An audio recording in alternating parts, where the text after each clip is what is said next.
Now we're joined from Hong Kong by the geopolitical analyst and PhD researcher at the University of Manchester, Marvin Lee. Thank you very much for being back with us here on our economic bulletin at Q News. So how significant is the UK-China agreement to simplify trade in compliant dual-use items?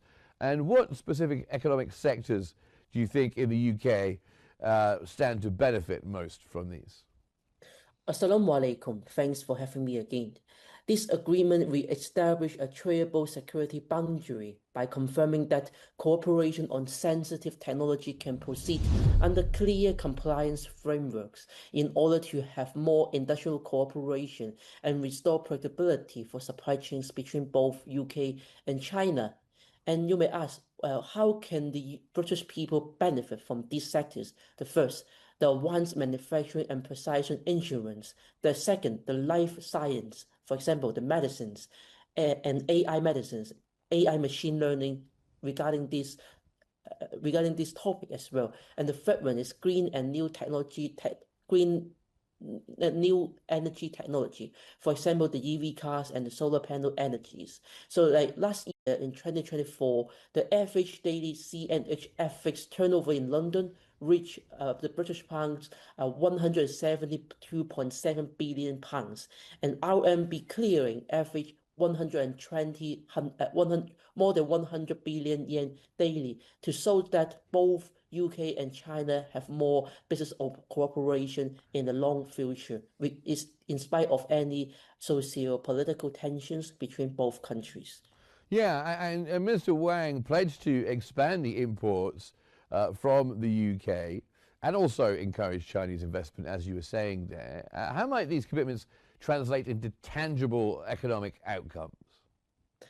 First, to import expansions can target high-end equipment, patient in intensive service, and education and healthcare service. For example, university in the UK have been attracting lots of Chinese students in the UK right now, and it can also create lots of economic outcome for the British people and the British government at the same time. And the second, the Chinese investment in the UK can focus on green energy and digital infrastructure like 5G and AI, big data, life science, where UK has a comparative advantage. And the third one, negative risk and national security reviews with transparency. For example, a predictable timeline. And the fourth one, and a standard mutual recognition and regulatory sandbox to reduce duplicate testing and compliance costs. And are this agreement on dual-use items, is this slightly controversial, given the broader geopolitical context, especially when it comes to relations between the UK and in relation to US and its allies, who have expressed concerns over these kind of technologies? This is a very good question indeed. So that from the British perspective, they have to balance both geopolitical perspective and economic perspective at the same time. They want to work with China economically, but they have to be more cautious about the rise of China in recent years, especially the Chinese made in China 2025, which can also threaten the British economy, the factories in the UK at the same time. However, the UK is also practicing a security alignment and pragmatic engagement strategy. So from my perspective, it's like a hedging diplomacy, tries to be friend with China and also keep a good relationship with the USA at the same time. And when it comes to China's sports services, what factors are driving this record high growth in China's sports service trade? Particularly the enormous surge in exports. Is this fitting into the Chinese strategy to shift the economic focus towards services? Yes, I can say so.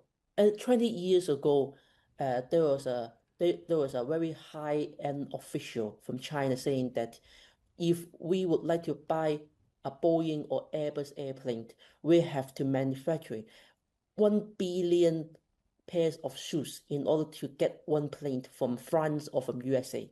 But nowadays, because of the Made in China 2025 and the Belt and Road Initiative at the same time, the Chinese government and the Chinese people have been transforming from a low-end to high-end industries to manufacturing more profitable products like EV cars and more service like, for example, as you have mentioned, sports tourism, hotels, business trips, and even more in the world. So right now in Shenzhen and Guangzhou, they have been launching loads of AI conference just to attract all the talents all across the globe and to have a conference in Shenzhen and Guangzhou in order to stimulate the entire local economy, just like USA and UK, what they have doing right now.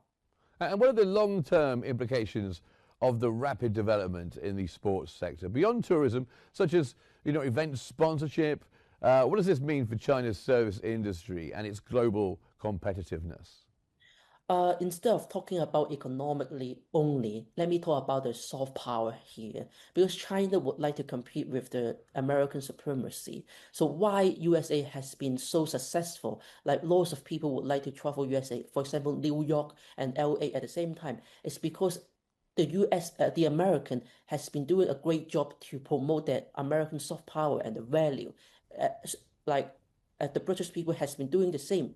Like for example, the afternoon tea and the palace, the football, music, all those kind of things can also stimulate and even promote their economy and the national image. So the Chinese government would like to do the same just to attract more tourists from all around the world, especially from the Western world, just to have a look about China and to pay a visit in order to stimulate the local economy and even to transform the national image through TikTok, through Instagram, in order to promote China as a great country, as a safe country.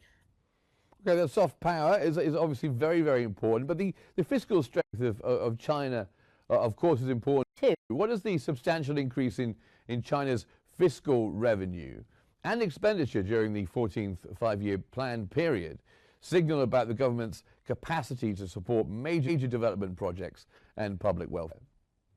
This is a good question.